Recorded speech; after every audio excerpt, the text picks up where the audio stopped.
আলহামদুলিল্লাহি রাব্বিল আলামিন ওয়াসসালাতু ওয়াসসালামু আলা আশরাফিল আম্বিয়া ওয়াল মুরসালিন আম্মা বা'দ। পরকালের বিষয়ে আমরা আলোচনা করতেছিলাম ঈমানের। আজকে আলোচনা করব কবরের দুই হালত।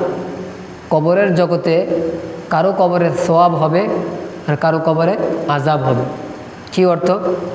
যেই ব্যক্তিরা কবরের প্রশ্নের উত্তর দিতে পারবে আল্লাহ তাআলা তাদেরকে আরামের জিন্দেগি দান করবেন। সুবহানাল্লাহ।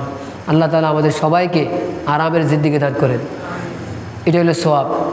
আরেকটা হলো যদি কোনো ব্যক্তি ওই প্রশ্নের উত্তরগুলো দিতে না পারে আল্লাহ তাআলা তাকে আরামের জিন্দেগি দিবেন না, আযাবের কষ্টের জিন্দেগি দিবেন। আল্লাহ তাআলা আমাদের সবাইকে আযাব থেকে হেফাজত করেন।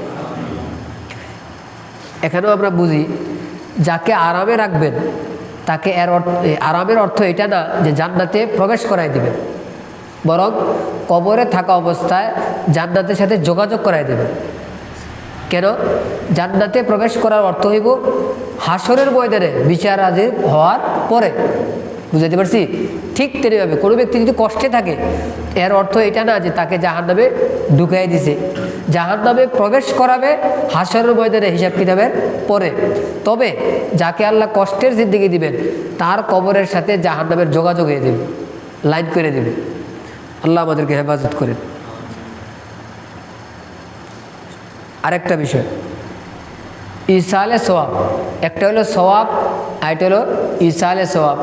সওয়াব কাকে বলে? আমি নিজে কাজ করে কাজের প্রতিদান যদি আমি নিজে নেই তো এটাকে বলে সওয়াব। আরেকটা হলো আমি কাজ করে প্রতিদান আমি নেই নাই, প্রতিদান আরেকজনকে দিয়ে দিলাম, এটাকে বলে ইসালে সওয়াব।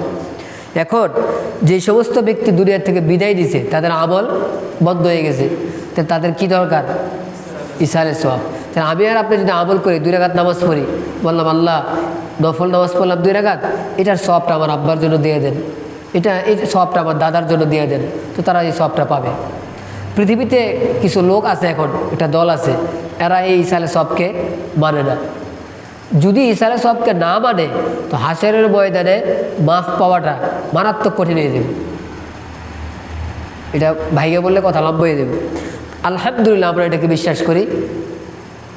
তাহলে আরেকটা বিষয় খেয়াল করেন, ওই জিনিসটারই মানুষের ফায়দা হয় যে জিনিসটা মানুষে মানে। যে জিনিস মানুষে মানে না ওইটার ফায়দা। তাহলে যে ইসালে সওয়াব মানে না তার জন্য যদি কেউ সওয়াব পাঠায় সে সওয়াব পাইব না। কেন? সে তো এটা বিশ্বাসই করে না। ফায়দা তার হবে যে বিশ্বাস করে। আমি একটা উদাহরণ দিই। কিয়ামতের ময়দানে কোনো কোনো ব্যক্তি দেখবেন অনেক সওয়াবের মালিক হয়ে যাবে। তো আল্লাহকে বলবো আল্লাহ আমি তো এই কাজ করি নাই, সব পাইলাম যে। তা আল্লাহ বলবো তুমি বিশ্বাস করছিলে এবং তুমি দিল থেকে আশা করছিলে কাজটা করার, তাকে করতে পারো না। ওই যে নিয়ত করছো আমি তোমাকে সওয়াব দিয়ে দিছি। আচ্ছা এই সওয়াবটা কেন পাইছি? সে যদিও করে নাই কিন্তু তার তো একটা বিশ্বাস ছিল যে করতে পারলে আমার সওয়াব হইতো, আমি যে নিয়ত করছি এই কারণে আমার সওয়াব হবে। এই বিশ্বাসের কারণে আল্লাহ তাআলা তাকে সওয়াব দেবে। আরেকটা বিষয় হলো কিয়ামতে কুবরা। পিছনে আলোচনা গেছে কিয়ামতের সুগরা, মানে যদি কোনো ব্যক্তির ইন্তেকাল হয়, মৃত্যু হয়, তো এটাও একটা কিয়ামত, তবে এটা ছোট কিয়ামত। আর আরেকটা হলো বড় কিয়ামত। বড় কিয়ামত কোনটা? ইসরাফিল আলাইহিস সালাম যখন ফু দিবেন আল্লাহ তাআলার হুকুমে, ওই ফুটা 2টা ফু দিবেন। কয়টা ফু দিবেন ভাই? প্রথম ফুয়ে সব কিছু ধ্বংস হয়ে দেবে, সব কিছু। বড় বড় কয়েকজন ফেরেশতা, মানে যারা বড় বড় আমরা নাম জানি, জিবরাইল, ইসরাফিল, মিকাইল, এই ওনাদের মতো ব্যক্তি যারা আছে ওনাদের ব্যতীত বাকি সবার ইন্তেকাল হয়ে যাবে, সবার। আর ওনাদের ইন্তেকালটা এই আওয়াজের কারণে হবে না, ওনাদের ইন্তেকালটা পরে আল্লাহ তাআলার কুদরতের মাধ্যমে হবে। এটা হচ্ছে প্রথম ফু।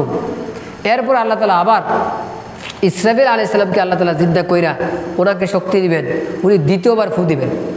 ওনার দ্বিতীয়বার ফুয়ের মাধ্যমে যত প্রাণী জগৎ আছে যাদের ইন্তেকাল হয়ে গেছে, মৃত্যু হয়ে গেছে, এদেরকে আল্লাহ তাআলা আবার দ্বিতীয়বার উঠাইবে। তাহলে ফু কয়বার হইবে ভাই? 2বার হইবে। প্রথম ফুটা মারাত্মক ভয়ঙ্কর হবে। আল্লাহ আমাদের সবাইকে হেফাজত করেন।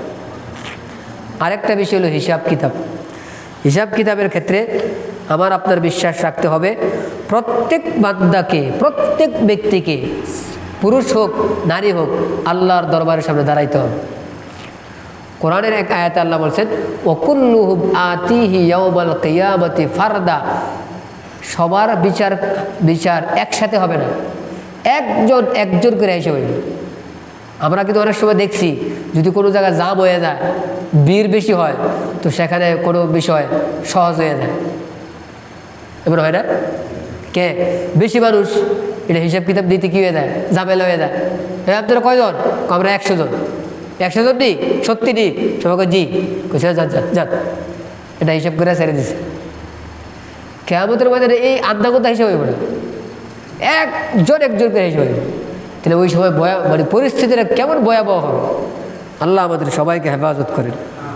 প্রত্যেক ব্যক্তির কৌল মানে কথা কাজ সব যেহেতু সংরক্ষণ হইতেছে, তো সব কিছু হিসাব হবে এবং সেখানে আমার আপনার আমল নামাকে ওজন করা হবে। অনেক ব্যক্তি বলে আমল দেখা যায় না, সুতরাং এটাকে ওজন করা হবে না। এটা একসময় ছিল, এই কথাটা মানুষে বইলা পার পাইতো। বর্তমান জমানায় কিন্তু এই কথা বলে কেউ পার পাইব না। কে আগে মানুষে এত চিন্তা করে না, এখন মানুষে কিন্তু অনেক চিন্তা করে। জ্বর দেখা যায়, কিন্তু এখন মাপা হইতেছে কিনা, জ্বর মাপতেছে। আবহাওয়া আমরা দেখি না, কিন্তু আবহাওয়া মাপতেছে। ঠান্ডা দেখা যায় না, ঠান্ডা মাপতেছে। গরম কি পরিমাণ দেখা যায় না, কিন্তু গরমটা মাপা হইতেছে। এগুলো যদি মানুষই মাপতে পারে, তো আল্লাহ মানুষের আমল মাপতে পারবো না? অবশ্যই পারবো, আল্লাহ তাআলা পারবেন। আল্লাহ তাআলা আমাদেরকে বুঝার আমল করার তৌফিক দান করেন।